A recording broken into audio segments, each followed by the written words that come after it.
Assalamualaikum students. Today we will be discussing about each and everything which is important and you should know about काइनेजोलॉजी। उसको हम complete detail में यहाँ पर discuss करेंगे। सबसे पहले काइनेजोलॉजी क्या है, इसके अंदर आप लोग कंप्लीट डिटेल पढ़ेंगे। कोई डेफिनेशन नहीं मैं आपको बता रही, इसमें आप मूवमेंट्स के बारे में पढ़ेंगे। आप कुछ बेसिक कॉन्सेप्ट्स ऐसे पढ़ेंगे जो कि आपके लिए याद करना इतना ज़रूरी है कि वही कॉन्सेप्ट आपके आगे जाकर थेरेप्यूटिक्स में अप्लाई होंगे। ठीक है, वही कॉन्सेप्ट आपके थ्रू आउट जब आप मस्कुलोस्केलेटल फिजिकल थेरेपी पढ़ेंगे, न्यूरो मस्कुलर फिजिकल थेरेपी पढ़ेंगे, उनके अंदर वो कॉन्सेप्ट इतने लगने हैं कि आप लोगों ने रिग्रेट करना है अगर आप लोगों ने इसको फर्स्ट ईयर में अच्छे से नहीं पढ़ा।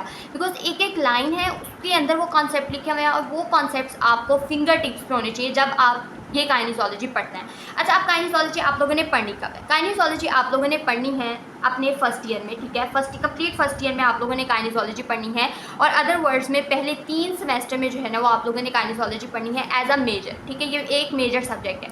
उसके अंदर क्रेडिट और ऑब्वियसली वेरी करते हैं किसमें कितना पार्ट है, लेकिन इसका प्रैक्टिकल पोर्शन भी होता है। प्रैक्टिकल पोर्शन में आप MMT मैनुअल मसल टेस्टिंग पढ़ते हैं फर्स्ट सेमेस्टर में, सेकंड थर्ड में आप मैनुअल मसल टेस्टिंग पढ़ते हैं और फिर आगे आपको different other techniques, posture assessment, इसके अलावा आपको गोनियोमेट्रिक्स के अंदर नहीं है, इसके अलावा आपको पोस्चर असेसमेंट के अलावा आपको जो है वो मसल स्ट्रेंथनिंग की कुछ टेक्निक्स जो है ना वो आपको इसमें पढ़ाई जाती है। लेकिन मेजरली MMT और पोस्चर वगैरह की टेक्निक्स इसके अंदर जो है ना वो इंपॉर्टेंट है। वॉकिंग एड्स इसके अंदर बहुत ज़्यादा इंपॉर्टेंट है क्योंकि आपसे पूछा जाता है कि आपको वॉकिंग एड्स अक्सर इंस्टीट्यूट्स में अवेलेबल होते हैं और फिर आप लोगों से पूछा जाता है कि ये वाला वॉकिंग एड है, आप मुझे बताएं कि आप किस तरह पेशेंट को बताएंगे कि आप लोगों ने इससे किससे चला है। ठीक है, तो एक मेजर सब्जेक्ट है, ये बात आपको समझ आ गई है। आप लोगों ने फर्स्ट ईयर में पढ़ना आ गई है, इंपॉर्टेंट है, ये भी मैंने आपको बता दिया।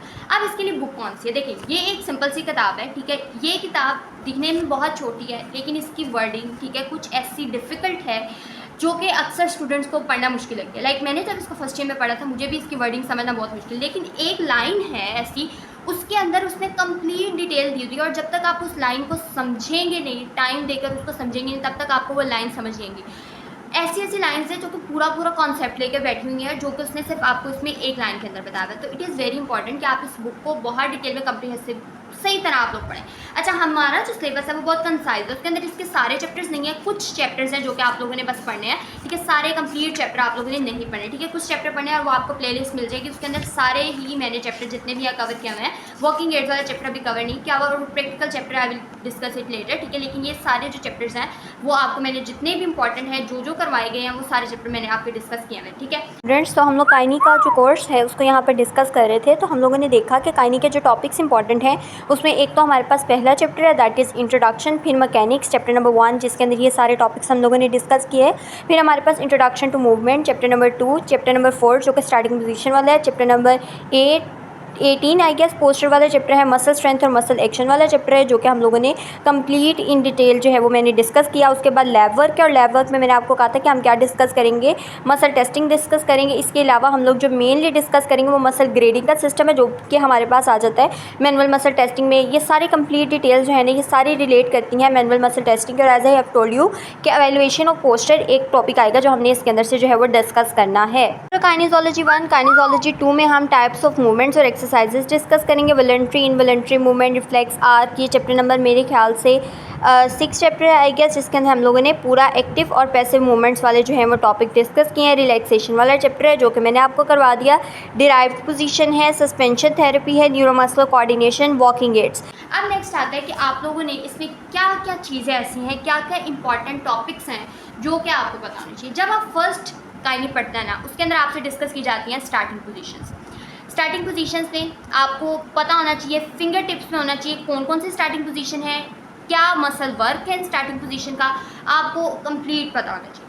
नंबर 2, जब फर्स्ट ईयर में आप पढ़ते हैं, फर्स्ट सेमेस्टर में आप पढ़ते हैं तो इसमें आप लोगों को इस बारे में कंप्रीहेंसिवली डिटेल में आपको पता होना चाहिए कि जो भी हमारे पास लेवर्स का कॉन्सेप्ट है। बेसिक चैप्टर नंबर 1 आप लोगों ने इसको रट्टा लगा लेना है। चैप्टर नंबर 1 में 2 टॉपिक बड़े ज़्यादा इंपॉर्टेंट है। लेवर्स का टॉपिक इंपॉर्टेंट है, नंबर 2 टॉपिक इंपॉर्टेंट है पेल्विक टिल्ट का, मतलब इट इज़ वेरी इंपॉर्टेंट। ये 2 टॉपिक इतने ज़्यादा इंपॉर्टेंट है, anterior pelvic tilt, posterior pelvic tilt, कि आप लोगों ने लेवर के कॉन्सेप्ट को आगे जाकर पढ़ना और आगे जाकर किसी ने आपको ये कॉन्सेप्ट एक्सप्लेन भी नहीं करना because this is a very important topic. ठीक है, इसके अलावा हमारे पास जब आप नेक्स्ट ईयर में आते हैं तो आपके पास कुछ चैप्टर्स आते हैं जिसमें पोस्चर आता है। ठीक है, अच्छा, पोस्चर वाला चैप्टर भी बहुत इंपॉर्टेंट है। इसके अंदर आप लोगों को मसल स्ट्रेंथनिंग वाला चैप्टर आता है। मैंने पोस्चर के बारे में आपको बताया कि इसमें आपको पोस्चर री एजुकेशन की टेक्निक्स बताई जाएंगी, जो कि इंपॉर्टेंट है, और आपको एक प्रैक्टिकल भी होगा, ठीक है, जिसमें आपको बताया जाएगा कि किस तरह से आप लोगों ने असेसमेंट करनी है। इसके अलावा मसल स्ट्रेंथनिंग वाला चैप्टर इसके अंदर बहुत इंपॉर्टेंट है, और ये चैप्टर इतना इंपॉर्टेंट है, मैं आपको उसकी इंपॉर्टेंस नहीं बता सकती। That chapter is neuromuscular facilitation,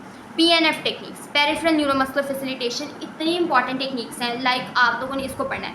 अच्छा, न्यूरोमस्कुलर फैसिलिटेशन यहाँ पर इतनी डिटेल में आपको कोई पढ़ाएगा भी नहीं, और ना ही इतनी डिटेल में हमारे सिलेबस में है, लेकिन आपको न्यूरोमस्कुलर कोऑर्डिनेशन वाला एक चैप्टर आप लोग इसमें देखेंगे, जो चैप्टर इतना इंपॉर्टेंट है कि बस हद हो गई है। वो चैप्टर आपको आना चाहिए, लाइक उसमें से आपको SCQ भी मिलेंगे, MCQ, हर चीज़ आपको उस चैप्टर में से मिलेगी, ठीक है। ये चीज़ हम लोगों ने इस बुक में पढ़नी है। ये बुक बिल्कुल भी इतनी मुश्किल नहीं है अगर आप उसको समझ कर डिटेल में पढ़ेंगे। इसके अलावा हमारे पास एक चैप्टर है डिराइव्ड पोजीशन वाला। ऑब्वियसली आपको बताना चाहिए, क्योंकि फ्यूचर में जब आप पढ़ते हैं तो डिफरेंट पोजीशंस के आपको नाम मिलते हैं, ठीक है। उसे कहा होगा कि क्रूक लाइन पोजीशन है, ये पोजीशन है, हाफ लाइन में पेशेंट लेटा हुआ है, आप इस मसल की स्ट्रेचिंग कराएं ना, तो आपको उस टाइम पे बताना चाहिए कि इस पोजीशन में कौन सा मसल किस तरह से वर्क करेगा, तभी आप करा सकेंगे। तो that sets basics for you. आपको कंप्लीट बेसिक्स जो है ना वो काइनेजोलॉजी की पता होनी चाहिए, ठीक है। बाकी HSC के कोर्स आउटलाइन मैं आपके साथ यहाँ पर एंड पे डिस्कस करूँगी, ताकि जो है ना वो आपको समझने में आसानी हो।